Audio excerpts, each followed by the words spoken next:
નમસ્કાર દર્શક મિત્રો, આપ જોઈ રહ્યા છો Banas crime 24 news Gujarati channel. હવે જોઈએ આજના મુખ્ય સમાચાર।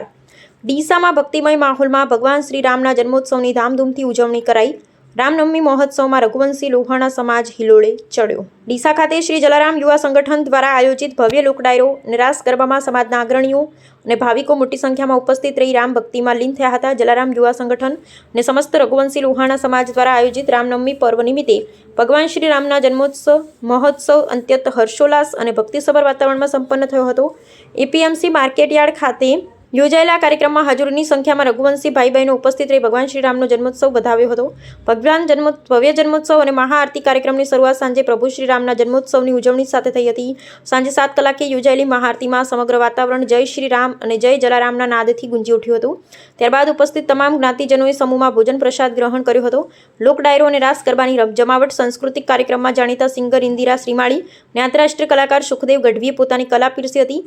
સુખદેવ ગઢવીના હાસ્ય સાહિત્ય અને ભજનોએ શ્રોતાઓને મંત્રમુગ્ધ કર્યા હતા। મોડી રાત સુધી ચાલેલા રાસ ગરબામાં યુવાધન મન મૂકીને ઝૂમ્યું હતું। સંગઠનની જહેમત રંગ લાવી આ ભવ્ય મહોત્સવને સફળ બનાવવા માટે શ્રી જલારામ યુવા સંગઠન ડીસાના પ્રમુખ સહિત તમામ હોદ્દેદારો અને કાર્યકર્તાઓએ દિવસ રાત ભારે જહેમત ઉઠાવી હતી। બેઠક વ્યવસ્થાથી લઈ પ્રસાદ અને સુરક્ષા સુધીનું સચોટ આયોજન કાર્યકર્તાઓની મહેનતને કારણે શક્ય બન્યું હતું।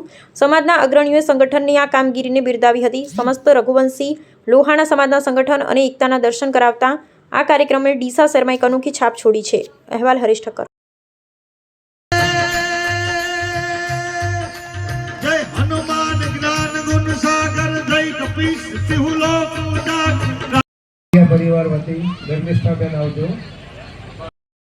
બોલો શ્રી રામ કી અવધ મે આનંદ ભયો જય કૌશલ્યા નાથ કી અવધ મે આનંદ ભયો જય બોલો શ્રી રામ કી। એક બાળકી ખોવાય છે, આ બાળકીના પપ્પા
થોડી ભીડ ભાડ ઓછી થાય, ધક્કા મુક્કી ના થાય એનું આપણે ખાસ ધ્યાન રાખીશું।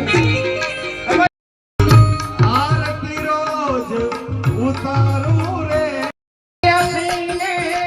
નમો શરણે ધન મન ધન કુંવારું રે કૌશલ્યા કુંવર તમારી આરતી રોજ ઉતારું રે।